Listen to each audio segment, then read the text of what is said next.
Hi YouTube, welcome back to part 2 of my windmill build. I've been working on the blades, and after reviewing that first video I realized I wasn't real clear in how the blade system works on the windmill. So let me show you a finished blade. This is the blades put all together. Like I said in the first video, it's got the piece on the bottom where the dowel goes into a block of wood. It's got the 2 center ribs and then the wider one up on top. And then there's 9 strips that rib and hold it all together. So that's what the blades are going to look like. The blade housing, I don't have it completely together yet, but I thought I'd give you an idea of what it's supposed to look like.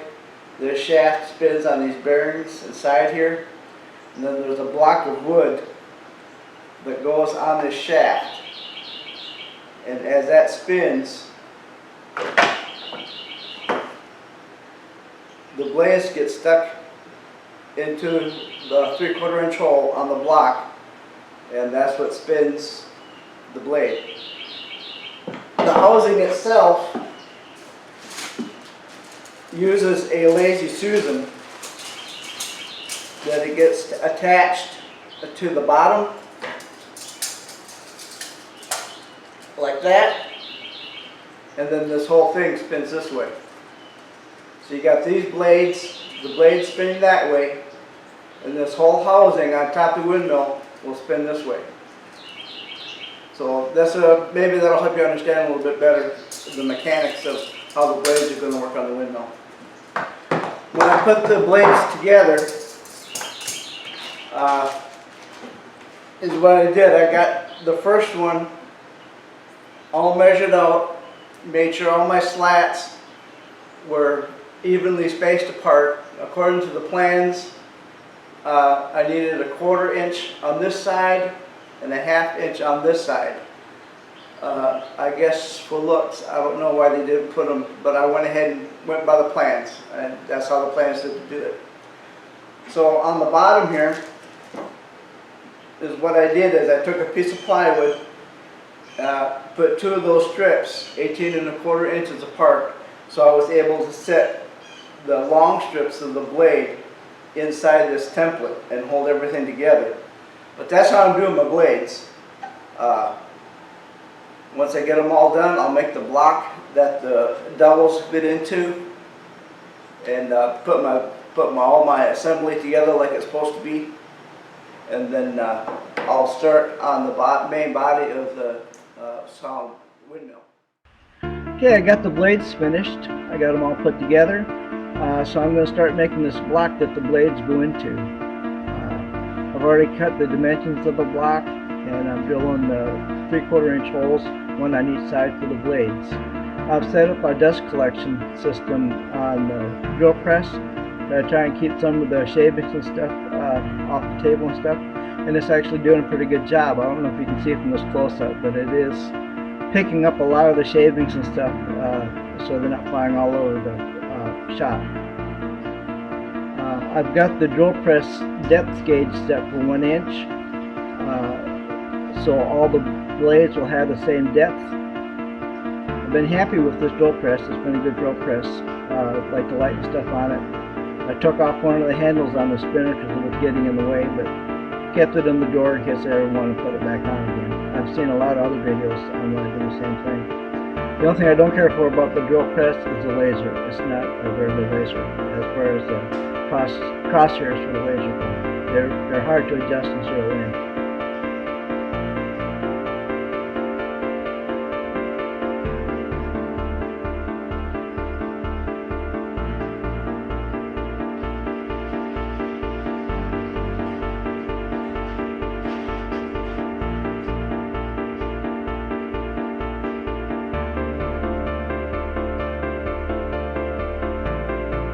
And that's what it'll look like. Plans called for a 7/8 deep. 3/4 inch, 7/8 deep. I set my drill for 1 inch deep, and I actually would like it a little bit deeper, give me a little more meat on the blade. The blade goes into that hole like that. Actually, that's kind of a loose fit. I think is what I'm going to do is maybe wrap or something around that to tighten it up a little bit, and then I'll take a drill in a small hole and put a set screw on each one to hold that in place. So I don't know if that glue is going to be strong enough. I guess 1 inch is deep enough. According to the plans, it's not supposed to be right up against there like that. So I guess I'll leave it where it's at 1 inch, and then this particular fan here is 3/4, but as you can see, it's kind of loose. So we're going to have to do something about that. Let me check the other fan on the blade.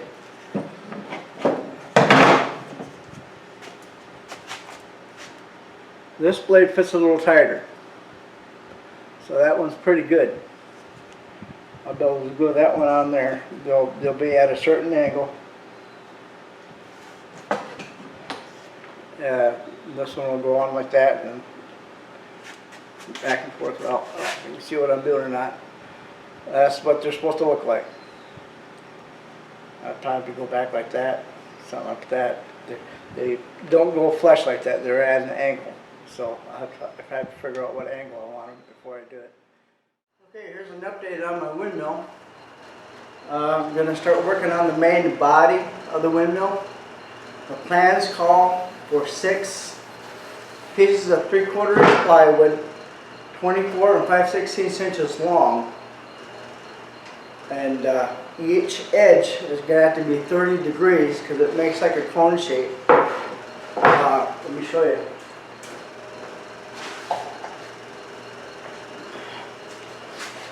This is the base. Each one of these angles is at 30 degrees. So the 2 angles put together 60 degrees. 60 times 6 pieces is 360 degrees. That's how they come up with a 30-degree angle for each piece. Anyway, I'm going to have to do the same thing with the main body of the windmill. This is down on the ground, and then there's another base that goes over the top of it. And then each one of these sit at an angle like that. About like that right there. And so these have to have the same angles as what the base is for it to go all the way around and make that 6-sided square, I guess you'd call it. I'm sure there's a name for it, but I'm just not that educated to know what it is. So anyway, that's what I'm doing. The boards, because I'm not sure yet of the bottom angle, I cut these boards at 25 inches. So what I'm going to do, I'm going to go to the table saw and cut the angles.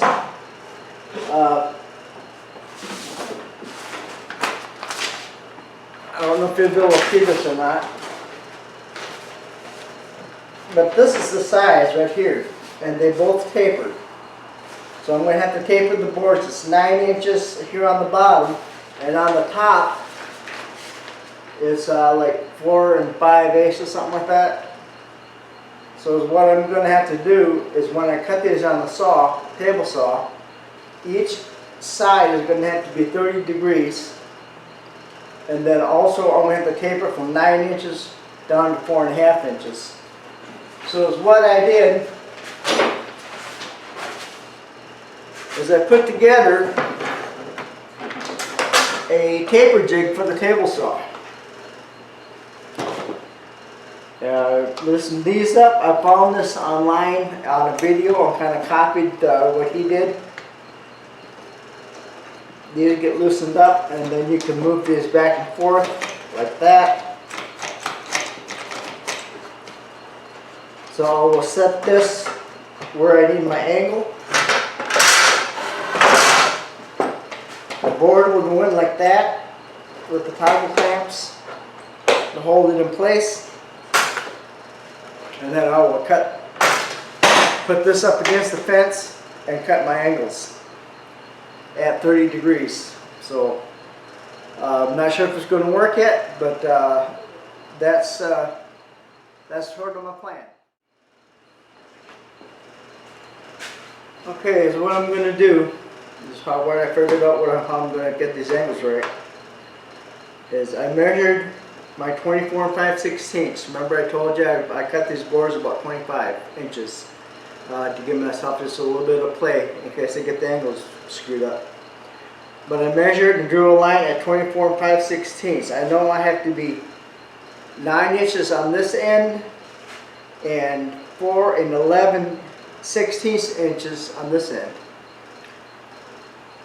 So I took an app I have on my phone which calculates fractions, and I took 4 11/16 divided 2, which gives me 2 11/32.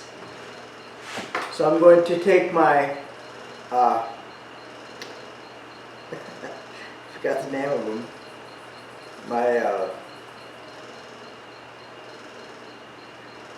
My mind went blank. One of these. And I'm going to set it at 2 11/32. 2 11/32 is what I need. There's 19/32. There's 2 11/32. Take this little screw. I bought this at Harbor Freight, by the way, and it has been an excellent tool. I've used it a lot. So that's halfway. The width down here is 4 11/16. Half that is 2 11/32. So I'm going to take the tip, put it right here in the center, and then I'm going to mark my pencil right on that end. We can do the same thing on this side. Put that right in the center, and then mark the point on the other end.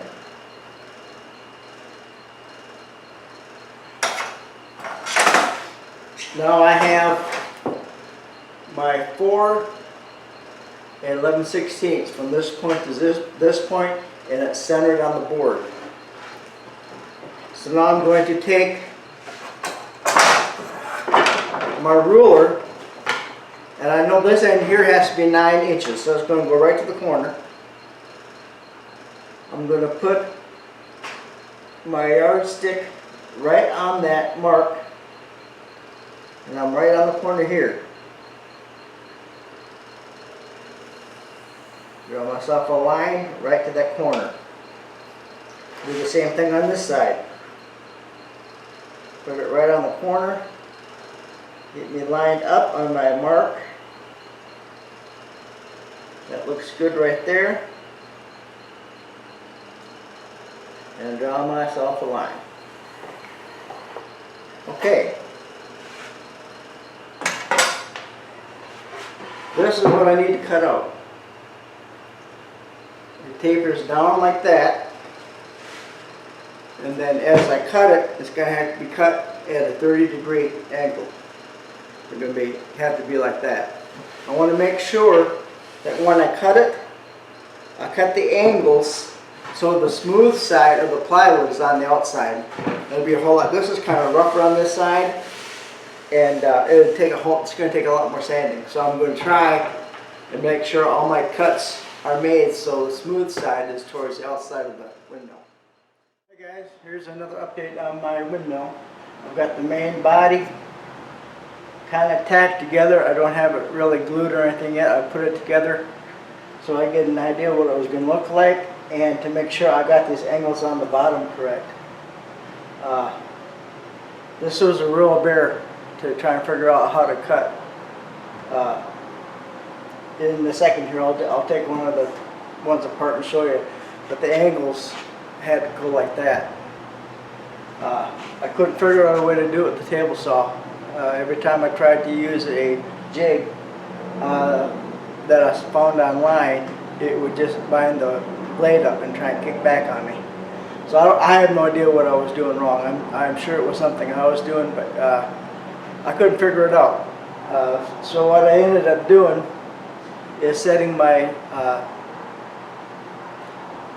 my bandsaw at 30 degrees and then cutting it freehand.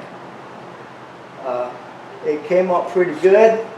I'm going to take the belt sander, hook them up to my jaw horse, take the belt sander and kind of smooth off the edges, and if there's any imperfections from my freehanding it on the bandsaw, I'm hoping the belt sander will be able to take care of it.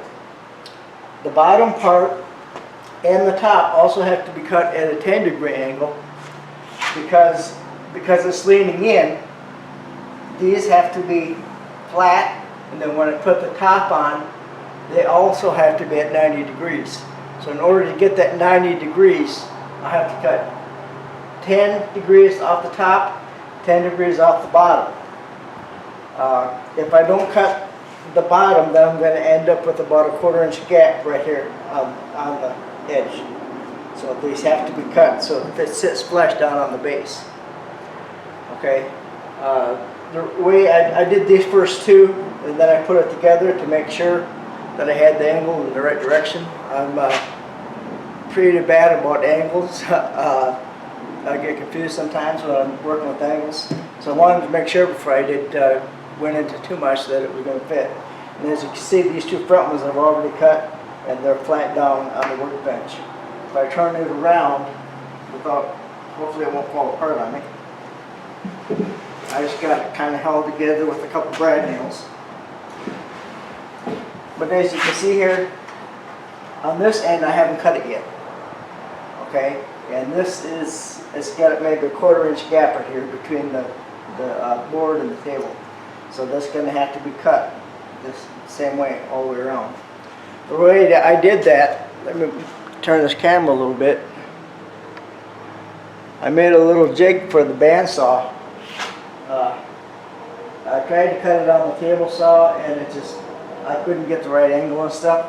So what I did is I made myself a fence and attached it to the normal fence that's on it. Okay, you can see it. And then because this fence, if I put it right next to the blade, it would hit right here, and I would have too big a gap.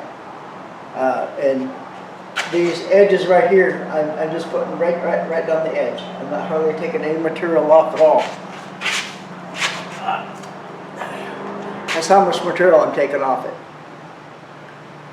So, in order to get that close to the fence, I rigged up another fence, put a hole in it here so the blade wouldn't hit it, and then using this as a guide. So when I'm running through the table saw like that, I just use that as a guide.